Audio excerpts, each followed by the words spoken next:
Hello and welcome back to the Dante in a Year podcast. My name is Danny Fitzpatrick. Let's continue with Dante's Paradiso, Canto 10. Regarding his son with the love that the one and the other eternally breathe, the prime ineffable power made what revolves with such order that whoever admires it in the mind and in the place cannot do so without tasting of him.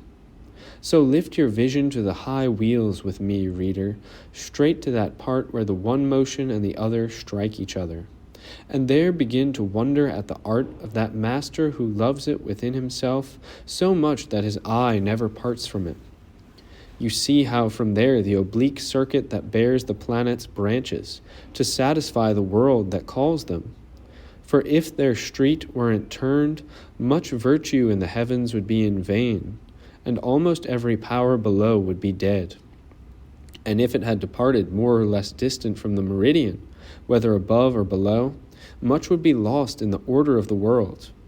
Now remain, reader, upon your bench, thinking on that you've simply sipped, if you would be happy long before you were weary.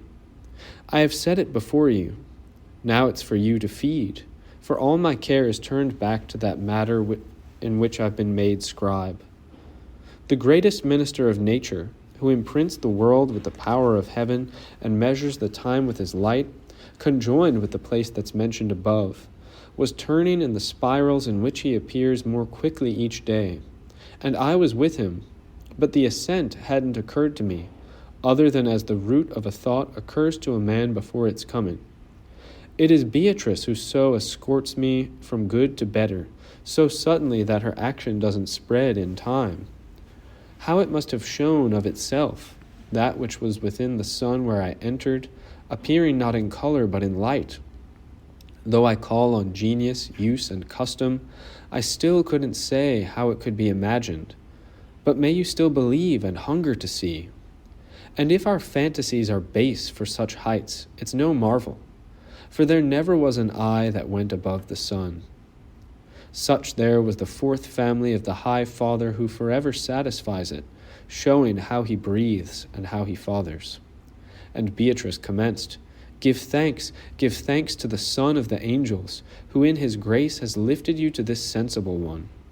The mortal heart was never so readied for devotion or to render itself to God with all its assent so swiftly as mine was made at those words.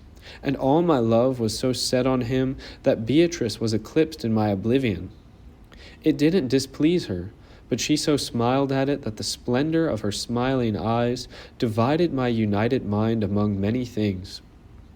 I saw many splendors, vivid, overpowering, make of us the center and of themselves a corona, sweeter in voice than in luminous visage. We sometimes see the daughter of Latona so cinctured, when the air is pregnant, to the point that it retains the thread that makes her belt. In the court of heaven, whence I've returned, are found many jewels so dear and lovely that they may not be drawn from the realm. And the song of these lights was of those. He who doesn't fledge himself to fly there above may expect the news of the mute. Once, chanting thus, those ardent suns had turned 3 times about us in their gyre, as stars in the vicinity of the fixed poles.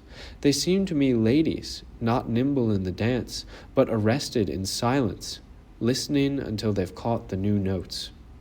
And within the one I heard begin, when the ray of the grace from which true love is kindled and which, loving, then increases, so it shines forth when multiplied in you that it conducts you up along that stair which no one descends if not to rise again. Whoever denies you the wine of his phial in your thirst couldn't do it in liberty, if not as water that can't but come toward the sea. You wish to know of which plants this garland flowers, that which wanders about the lovely lady who heartens you for heaven.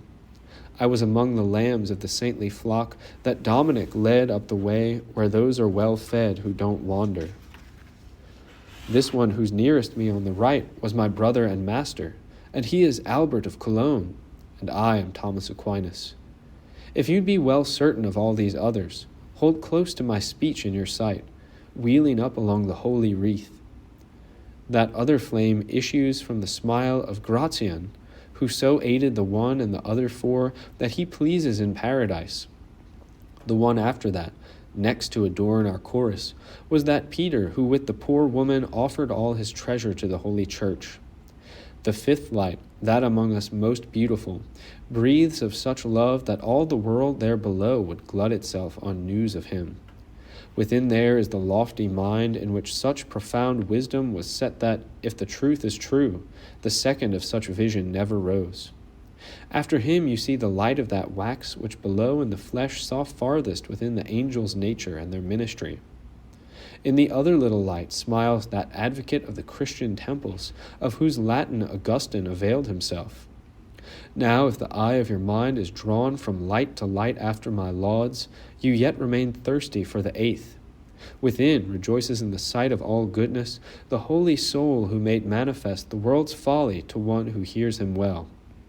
The body whence it was hunted lies below in Ciel d'Auro, and he has come from martyrdom and exile to this peace.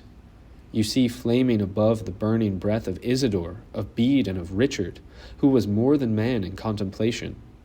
This from whom your regard returned to me is the light of one spirit who seemed in his grave prayer to come too slowly to death. It is the eternal light of Seeger, who, lecturing in the street of straw, syllogized truth to be envied.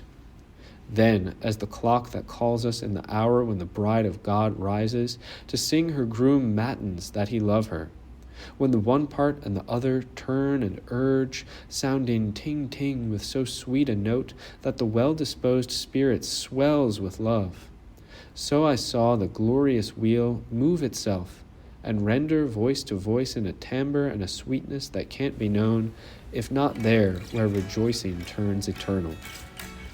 Thanks for joining me for this episode of the Dante in a Year podcast. See you next time for Dante's Paradiso, Canto 11.